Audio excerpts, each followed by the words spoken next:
Hi, my name is Daniel and today we're testing the new action camera from Sony, the FDR X3000.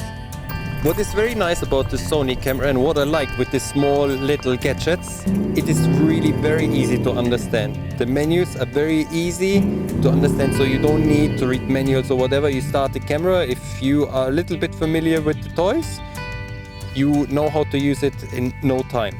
You can see here on the small display on the camera, it shows you all the functions.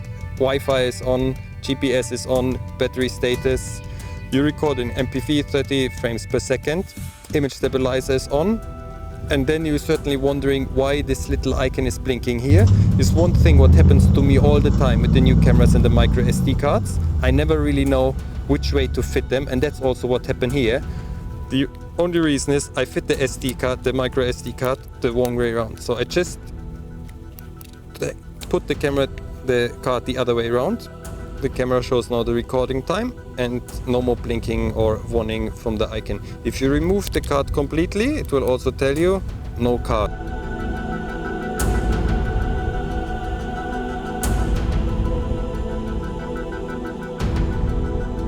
So you have a live view on your remote control, meaning like the camera is somewhere, you still see the image from the camera, so it's very easy to remotely control the camera. And you have everything, all the options, the menu functions you have on your camera, you have here also on the remote control.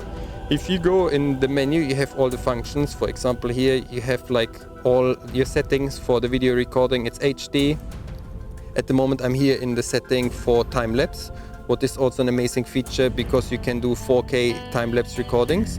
That's the interval, that's how many frames you can record, the angle, your view angle, and so on. So it's really an amazing little tool.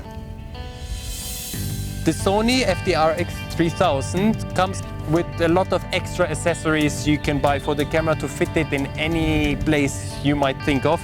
Like for example here the suction mount for the car, which is a very nice additional accessory.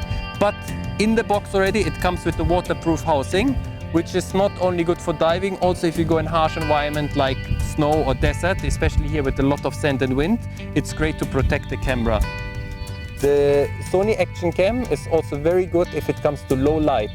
So you don't have a grainy, washed out image. It's a very nice, contrasty, good picture, what you get even in low light conditions. If you ask me for one reason why you should consider or why you should buy the Sony camera, it is very simple. It has a real image stabilizer. When I say real, I mean it's not the software cropping your image. It's a mechanical image stabilizer, removing vibrations and movements from your recording. Especially if you think of the subject of action cams, everything is moving. So you will have, in so many things, you have vibrations and movements what can spoil your recording.